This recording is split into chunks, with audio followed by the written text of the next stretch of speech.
Bonjour à tous et bienvenue sur Développement Facile. Dans ce nouveau cours consacré à JavaScript, vous allez apprendre à utiliser les fonctions avec JavaScript, c'est-à-dire comment créer vos fonctions, les appeler, tout ça avec le langage JavaScript. Donc, il n'y a rien de bien compliqué. Si vous avez déjà développé avec un autre langage de programmation comme le PHP, l'ActionScript ou le C, c'est exactement pareil. Donc, vous avez une fonction que vous déterminez avec un nom, son nom par exemple. Vous lui donnez 0 argument, 1 argument, 2 arguments, enfin autant d'arguments que vous le souhaitez, et vous avez un bloc d'instructions. Tout simplement. Voilà, vous venez de créer votre première fonction. Un exemple, juste en dessous, vous avez la fonction calcul x avec n valeur 1, n valeur 2. Il y a un coefficient de 0,8 qui est appliqué. Donc, qu'est-ce qu'on fait? N résultat est égal à la valeur 2 divisé par la valeur 1 multiplié par le coefficient. Et la fonction retourne le résultat via return n résultat. Bien, qu'est-ce qu'on fait en JavaScript? On définit valeur 1 égale à 80. Valeur 2 égale à 2 fois 30, donc 60. On fait un document.write.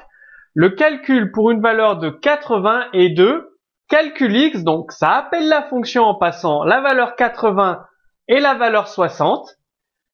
Ça effectue valeur 2, donc 60 divisé par 80 multiplié par 0,8 et return résultat. Donc on va avoir le calcul qui s'affiche dans votre page HTML.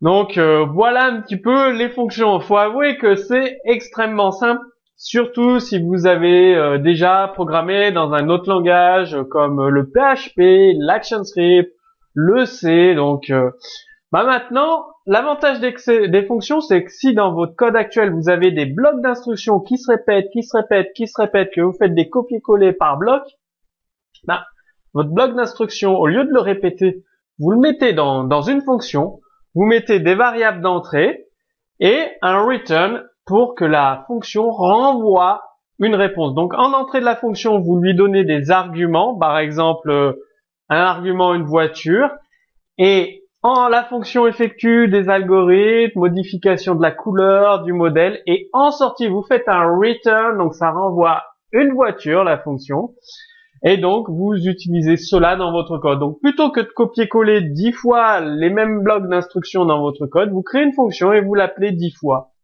Retrouvez un exemple de code source directement sous ce cours vidéo. Si vous avez des questions, posez-les moi sous cette vidéo, et je vous dis à très bientôt sur Développement.